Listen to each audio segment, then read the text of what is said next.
We're here with Salvador, the head of the European department for the DIA, talking about the significance of the Rembrandt in the Faces of Jesus exhibit.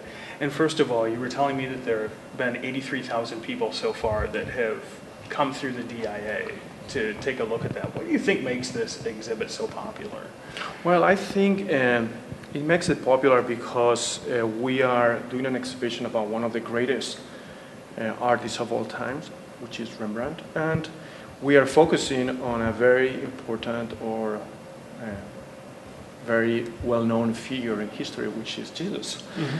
So I think it's a great combination of both things, having great masterpieces from around the world by Rembrandt, and at the same time presenting his personal and groundbreaking approach in the representation of the figure of Jesus. Now, so why present this particular gallery in Detroit now? Well, this exhibition about Rembrandt and the Faces of Jesus was conceived by the former chief curator and curator of European paintings, George Guys.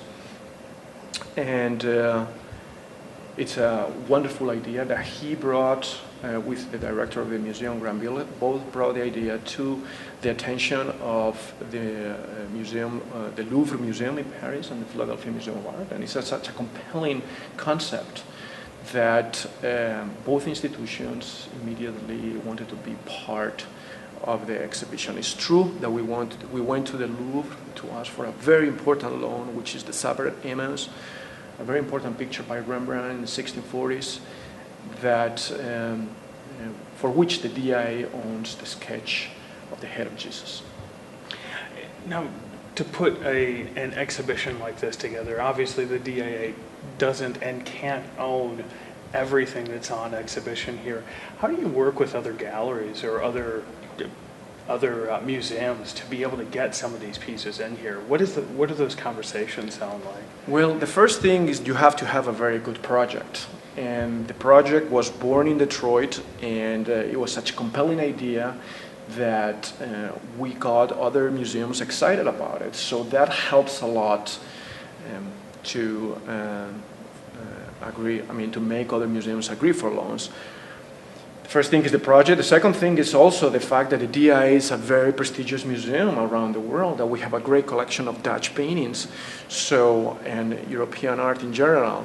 So that's also a plus. They want to do or partner with the DIA, so that's important. And then you go into the different negotiations with curators and directors about the lending of these pieces.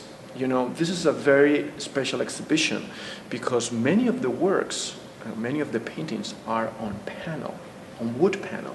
And normally these pieces do not travel. You know, what happens when you change a piece of wood you take it from Michigan and you take it to Arizona? The changes in temperature and humidity make the wood expand and contract. So normally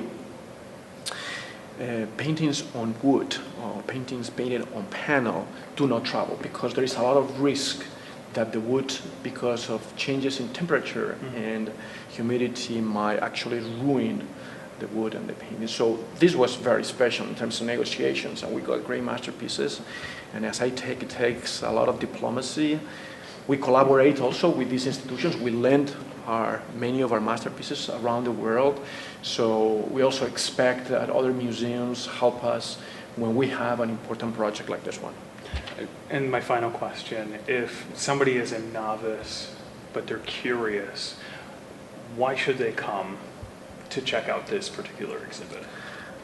I think this exhibition offers, in a very clear and simple way, a great story about one of the greatest masters of all times, which is Rembrandt, and shows works of art that are of highest quality to the naked eye for anybody. That's one thing that is immediately striking when you come into the exhibition. The other thing that I believe is remarkable about the show is that presents Rembrandt as a spiritual artist. This exhibition is not about religion. This exhibition is not about Christianity or Calvinism or anything like that. This exhibition is about an artist who is able, with his great works of art, to touch upon universal concepts, which is that humankind, all of us, women and men, we are spiritual individuals.